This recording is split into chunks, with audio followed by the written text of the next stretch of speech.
3 Pac, 2 Pac, 1 Pac, none. Hey, sore throat, what's up? And today I'm going to do another mini album reviews video where I talk about albums, but in a not very, but slightly simplified way so that I don't waste any of your precious time. Speaking of which, my throat is on fire right now, so, but still, it is my responsibility to make videos, so let's make some videos. First of all, I'm gonna talk about the new Judas Priest album, Firepower. Wow. Wow. Like, what the heck? What the heck? like, Judas Priest is one of the oldest heavy metal bands, one of the most long-running heavy metal bands. They started making music in the 70s, I believe, and it's been a while. And you know, when great bands hit their peak and they go downhill forever. And not in this case. Well, there are actually bands, very old, long-running bands that went downhill but suddenly released a great album out of nowhere, out of the blue. And same applies for Judas Priest. And honestly, this is not only one of the better albums in their discography, but also one of the best heavy metal albums of the decade. And that is really great.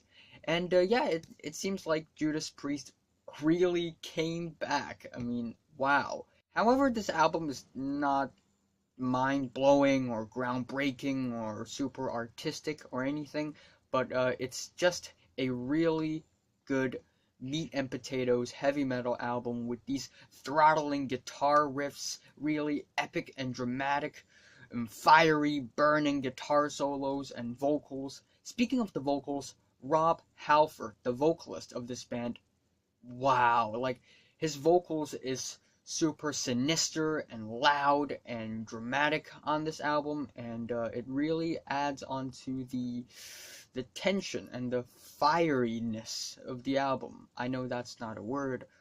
And the melodies on this album is also really impressive because of how soaring and ambitious they are. And man, I can name a few great tracks. Title track, it's a really epic album opener. And then we also have the harsher and nastier Necromancer. And we also have the sassy Flamethrower with the super catchy and amazing hook. And we also have Lightning Strike, the second track on the album, which is more speedy and jumpy, but it's also really memorable and kinda catchy. Waiting for lightning to strike. So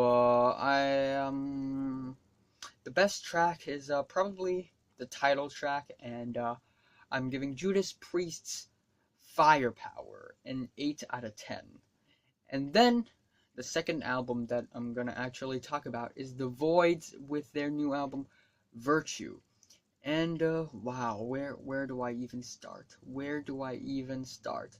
Art pop indie rock band the Voidz, who is formerly titled the Voidz and Julius Casablanca, which is one of the members of The Strokes, a famous indie rock band from the 2000s. And now it's just the Voidz with the Z, not the S.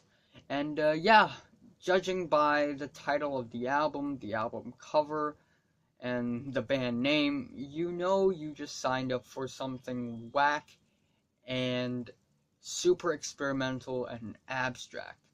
And yeah, this album, it's like they threw everything into the kitchen sink and just blended up and turned it into a cacophonous and a mess of beauty mixed with all sorts of other stuffs. It's really hard to describe, really, but when it comes to versatility, this album has it. It's a really versatile album. They explored many different genres, many different musical styles with all of these different passages and instrumentals. It's crazy. And it's also a really messy album, and it's super off the rails. So the album starts off with Leave It in My Dream, which is a slow, dreamy pop jam that's really mild, but it's also kind of pleasant at the same time. And then the second track, Curious. Wow, like, wow. This is basically an Arabic electro pop mixed with post punk rock mixed with weird auto-tune passages. It's super weird, but at the same time it's actually really catchy and fun and groovy as well, especially the second half of the track. I lost what's mine. And I just wish that this track is a bit longer. And then the third track is a Pyramid of Bones, which is a more rock and guitar oriented track. It has some crunchy guitars that I enjoy, and this track constantly switches from rough sounding to smooth sounding, and I guess that's kind of special. And then there's also a track titled Permanent High School, which is a bit sad, but also young and adorable at the same time.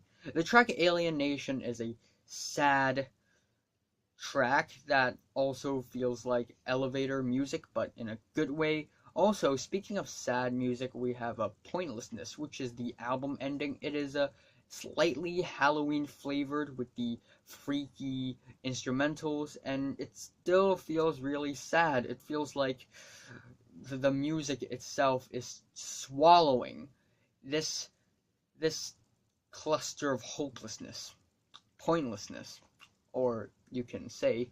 And there are also tracks that I kinda enjoy as well, including All Words Are Made Up, which has a whack, chaotic music video that I definitely recommend you to watch. And it is this 70s pop funk infused track that's really catchy. It has some lazy verses, and then when it hits the chorus, it sounds like young Michael Jackson. Not because of the vocals, but because of the melody, the chord progression itself. It sounds like something that, early Michael Jackson would produce and write, I guess. And there are also a few underwhelming tracks, such as Wink, My Friend the Walls, and Pink Ocean. These tracks are kind of mild, a little bit underwritten, and super weird. It's weird for its entertainment value and not the goodness of the song itself. However, there's also tracks like Black Hole, which is more aggressive and harsh, and it really gives a bit of an awakening to these mild tracks. And overall, this is a really odd, batshit crazy, experimental album, but it's also kind of political when you dive into the lyrics itself. And this style of music, it has more hits than miss on this album, and overall, I'm actually kind of impressed by how crazy this album is. It's here and there, it's a mess, but I like it. The best is Curious, and I'm also giving it a 7 to an 8 out of 10. The third album that we will be talking about is Jean Grae and Quelle Chris's Everything's Fine. And Quelle Chris, if you don't know him, he is an abstract rapper with music so abstract and strange, but also innovative and kind of fun.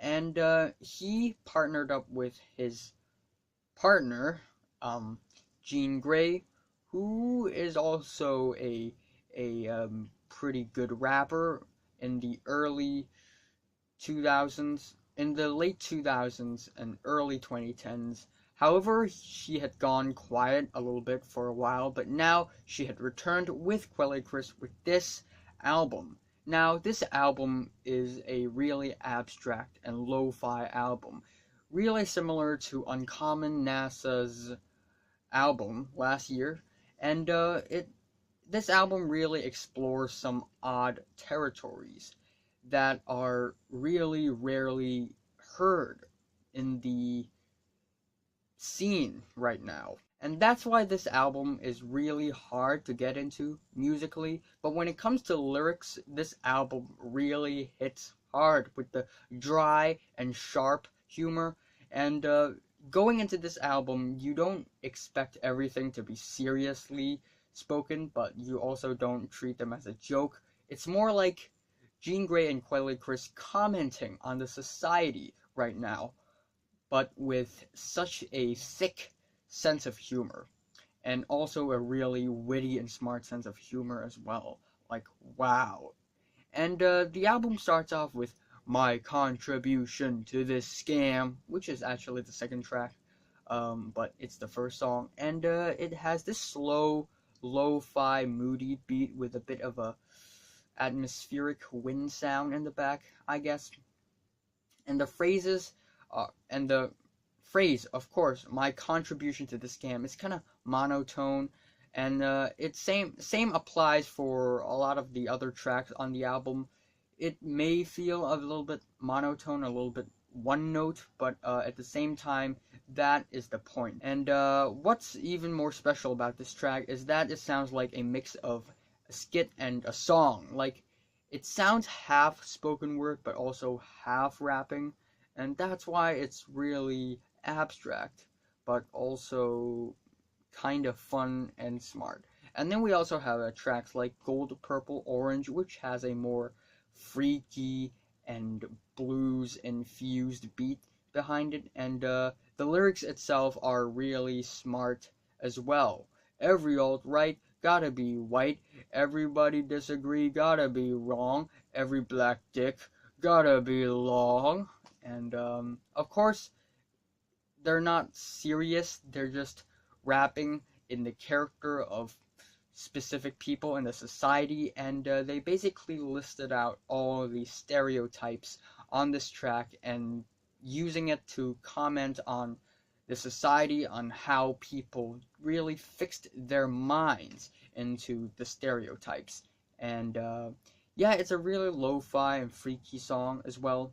And then we also have tracks like House Call, which is G-Funk infused, and the track Peacock, which is more soulful and tense. They're pretty good, they're decent, not bad. And there are also tracks like The Smoking Man, which is again lo-fi, a little bit freaky, a little bit blues infused, but this track sounds more like an old film score, like a movie from the 20s, 1920s, or 30s, or 40s actually. And it's really unorthodox and strange, but also really smart and witty at the same time. The track Osh is also kind of funny with the Hannibal Buress feature. Hannibal Buress from the Eric Andre show, of course. He's also in 30 Rock, I believe. And then there's a banger, Zero, which is my favorite track on the album, and it has a very harsh and buzzing bass, and the beat is very similar to video game soundtracks. And Jean Grae's verses on this thing is really monstrous and bold. Fucks to give, 0, 0, 0. And the album ending, River, is a very beautiful track because of the strings, and the verses are really emotional and really well arranged in my opinion, and it gives a good farewell vibe to it, if you know what I mean. And this album is also super odd, and one of the reasons why is because of the weird interludes, especially the interlude where Nick Offerman was featured. It's kind of weird, but overall it's a very eclectic, funny, and smart and witty album. The chemistry between Jean Grae and Quelle is amazing. One of the best duos in the scene right now, to be honest. And overall, I'm actually a bit impressed with the album. However, it's really hard to get into, and musically it isn't as versatile or as vibrant as other hip-hop albums in the industry right now, but still, it's pretty good. I'm giving it a 7 to an 8 out of 10 as well. And we're on a roll. The fourth album is also an album that I really enjoy, and that is Kali Uchis with Isolation. And again, surprisingly, I enjoy a mainstream pop album. It's considered mainstream, okay? Millions of views on YouTube. Anyway, this album, it has a lot of features, co-songwriters and producers, including people from Bad Bad Not Good. Romil from Brockhampton is on this project. Tyler, the Creator. Damon Albarn of Gorillaz and Blur. Thundercat, and also one person from Tame Impala.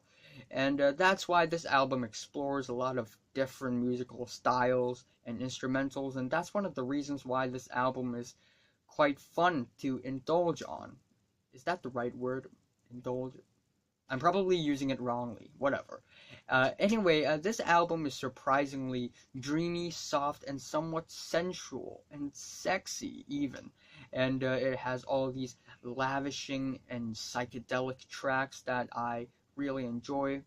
And although Kali Uchis' vocals is a little bit awkward, the songwriting is still very solid. The track Miami is the second track on the album, and it has this lavishing, summery feel to it, and it's also like a slow-mo Latin pop track, and it's basically about Kali Uchis going to the USA to make music, and it's it's actually a very dreamy and fun pop song, to be honest, and it kinda reminds me of Big Crit's Confetti. And Confetti is the second track of Big Crit's latest album, and it's also very slow-mo and lavishing, so this resemblance occurred. And then we also have tracks like Just a Stranger, which is incredibly catchy, and it has a driving beat. And Steve Lacy is featured on this track, and it kind of gives me a Joji vibe. Yeah, Joji, Pink Guy Joji, George Miller Joji. And it's a really groovy track, and it's also very dreamy as well, again. And yeah, she want my $100 bills, she don't want love. The track Dead to Me is also lavishing and psychedelic, and it also has some witty lyrics as well. And the track Tomorrow is a very catchy disco track that I enjoy.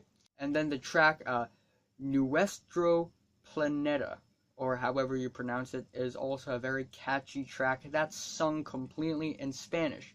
And then there's also After the Storm, which is a fun and vibrant pop track with a pretty impressive Tyler, the Creator feature. I know I placed this track in the meh section, but still, it's actually a really good track, and it grew on me a little bit. And there's also a few underwhelming tracks, such as Flight 22, and one of the reasons why this track isn't as impressive is because of the vocals. It fell a little bit short. And then there's also Tyrant. Like, I have no idea why do they have to make this a promotional single for this album. Like, this is easily the weakest, the mildest, and the most underwhelming track of the album. And it's such a slow and redundant track, and it's also kind of bland as well. And Georgia Smith is featured on this track, and it sounds completely different between the track before Georgia Smith and after Georgia Smith came in, and it just feels really inconsistent. Not that this track is terrible or anything, but not that good. However, there are tracks like Feel Like a Fool with the dusty pianos and the horns as well, kind of liking it. But the best track on this album is definitely Your Teeth in My Neck, which is incredibly dancey and groovy, and it feels like something that the early Kanye West would sample into a rap song, because it's just super dancey and groovy with the guitars. You know better, you know. And what's also kind of special about this track is that this track, the lyrics of this track, explores themes of greed and inequality as well, which is kind of rare for a pop singer to talk about. And overall, this is a really fun, groovy album with some of the dreamiest and most psychedelic melodies from the pop scene right now. And it's it's also kind of sensual, and I like it, and it's also hypnotizing. So yeah, you know what? This is a good album, good pop album. I'm giving it an 8 out of 10 again. And of course, enough with the good albums. Time to talk about something bad. We have Lil Xan's with Total Xanarchy. Fuck. Not only does the beats on this album but it's just straight up cliche and generic, but they're also kind of moody and spacey in a boring way. So boring, so bland and mundane. And the lyrics, they are so dumb, they are so watered down and unbearable and irritating, especially on the track TikTok, where Lil Xan goes tick tock, tick tock, tick tock for like the entire duration of the track. And, the only thing that's saving this album saving slightly, is the features. We have the YG feature, which is honestly the best feature on the album, and 2 Chainz is also featured on this album, which is not that bad of a feature. Diplo is also featured, and still, it's like only the features are good on the album. It's like the only good thing about the album is everything but Lil Xan himself, and that's just terrible, man. That's just terrible. And it's like this sad kind of emo boy with a beanie on, with face tats, kind of. What are you doing here? I'm just rapping. I'm better than Tupac. Like, speaking of his vocals and his delivery, damn, it's terrible. Like, it sounds like a door creaking. Hi, I'm Lil Xan, woo, and, wow, he sounds dead. He doesn't even sound alive. And, yeah, his vocals with these super dumb lyrics, they just make for such a bad combination, and repetitive lyrics, they're fine.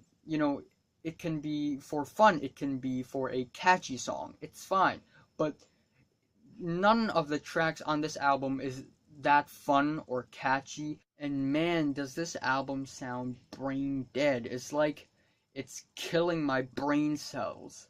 And this album sounds so brain dead. Like, it's killing my brain cells when I'm listening to this album. It's like an insult to my humanity, which is a quote by Anthony Fantano on this album. And man, this album sounds like Lil Xan's just drooling uncontrollably and pissing on his pants uncontrollably, and it sounds like he has no humanity in a bad way. Like for the entirety of this album, it's just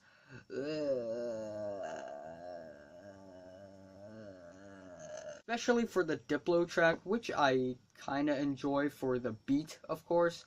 Like, Diplo's beats on this track is really fruity and uplifting, and then it got ruined by Lil Xan's freaking vocals. Jeez. And yeah, like, all the other tracks on the album also feels really goofy, and man, it's one of the worst albums so far. I mean, damn. I'm giving it 2 to a generous 3 out of 10, but I really want to give it a 2. So what are your opinions on these 5 albums from 1 to 10? How much would you rate it? Like if you like it, and hate it if you hate it, and subscribe if you want more.